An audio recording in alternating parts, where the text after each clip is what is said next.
Hello friends, आज है 15 अगस्त और आज है भारत का 75वां स्वतंत्रता दिवस, इंडिपेंडेंस डे।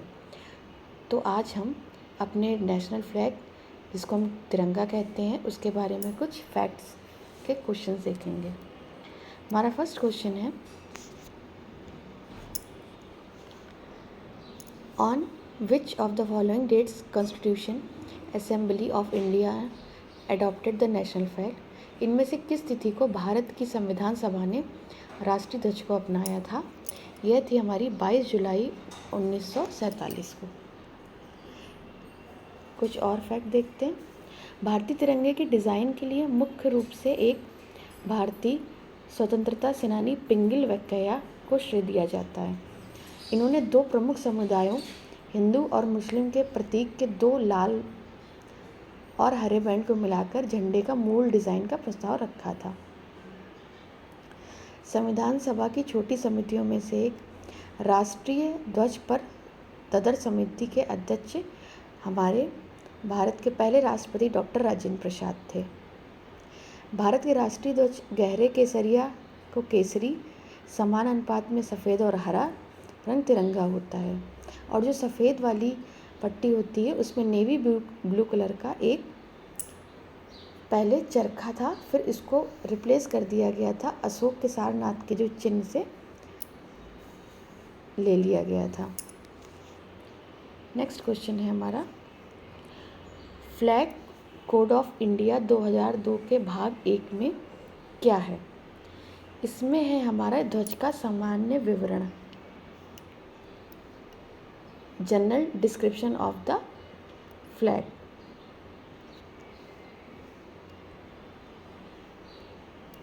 इसके बारे में हम देखते हैं। हमारा फ्लैग कोड ऑफ इंडिया 2002 में आया था। इसमें ध्वज का सामान्य विवरण था। इस कोड के 3 भाग हैं मुख्यतः। पहले भाग में राष्ट्रीय ध्वज का सामान्य विवरण, भाग 2 में निजी और सार्वजनिक यानी प्राइवेट और पब्लिक ऑर्गेनाइजेशनों द्वारा राष्ट्रीय ध्वज के प्रदर्शन पर आधारित है।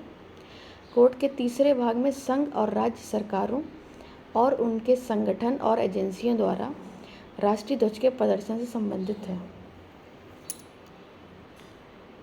केसरिया ध्वज का केसरिया रंग साहस और बलिदान का प्रतीक है। सफ़ेद रंग ईमानदारी का प्रतिनिधित्व करता है। हरा रंग भूमि की उर्वरता यानी फर्टिलिटी, वृद्धि और शुभ को दर्शाता है। नेक्स्ट है हमारा, based on the 26 January 2002 legislation, what is not true respect to the rules of flying of India tricolor। इसमें से 26 जनवरी 2002 के कानून के आधार पर भारतीय तिरंगे को उड़ाने के नियमों में क्या सच नहीं है? इसमें हमारा private citizen has no right to fly the flag, ये रॉन्ग है। प्राइवेट सेक्टर को भी राइट है कि वो फ्लैग को लहरा सकते हैं। हमारे मुख्य दिवस जिसमें हम राष्ट्रीय ध्वज को फहराते हैं, भारतीय ध्वज संहिता के अनुसार भारतीय लोगों को गणतंत्र दिवस यानी रिपब्लिक डे, स्वतंत्रता दिवस यानी आज इंडिपेंडेंस डे, और महात्मा गांधी के जन्म दिवस जैसे महत्वपूर्ण दिनों को छोड़कर भारतीय ध्वज को फहराने का कोई अधिकार नहीं था पहले। लेकिन 26 जनवरी 2002 को ध्वज कानून को बदल दिया गया, जिससे भारतीयों को किसी भी समय और कहीं भी गर्व से राष्ट्रीय ध्वज को फहराने का अधिकार मिल गया है। एक सार्वजनिक, निजी, संघ और शैक्षिक संस्थान का सदस्य राष्ट्रीय ध्वज की गरिमा और सम्मान के अनुसार राष्ट्रीय ध्वज को सभी दिनों के अवसरों पर उठाया फहरा सकता है, चाहे वह औपचारिक हो या न हो। राष्ट्रीय ध्वज या किसी भी नकल का उपयोग वाणिज्यिक या तकनीकी उद्देश्यों के लिए नहीं किया जाएगा। श्रीमती भीकाजी रुस्तम कामा ने 22 अगस्त को 1907 को जर्मनी के स्टटगार्ट में विदेशी धरती पर पहली भारतीय ध्वज फहराने वाले व्यक्ति थे।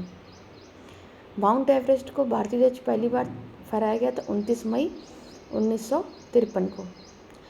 राष्ट्रीय ध्वज को आकाश में, अंतरिक्ष में सबसे पहली बार विंग कमांडर राकेश शर्मा, जो कि भारत के पहले व्यक्ति थे जिन्होंने चंद्रमा पर कदम रखा था, 1984 को राष्ट्रीय ध्वज फहराया था। नेक्स्ट है हमारा the smallest standard size of the Indian national flag as per the flag code of India 2002। भारतीय ध्वज का सबसे छोटा मानक आकार क्या है? भारतीय ध्वज संहिता 2002 के अनुसार ये हमारा 150 mm × 100 mm।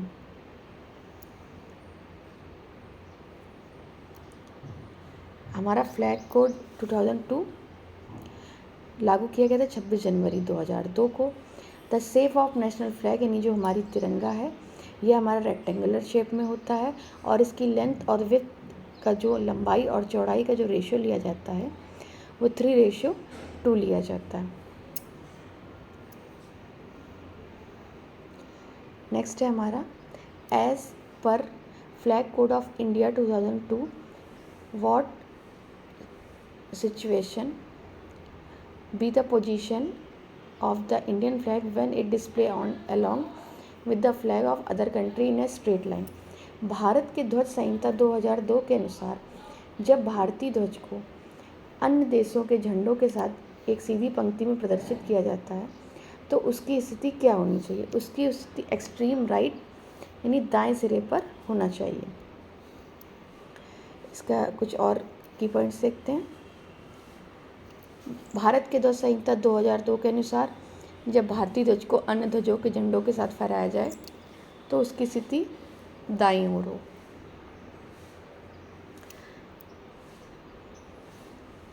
जब एक वृत्त में रखा जाए तो भारतीय ध्वज पहला बिंदु होता है, उसके बाद अन्य ध्वज वर्णानुक्रम होती यानी अल्फ़ाबेटिकली ऑर्डर में रहते हैं।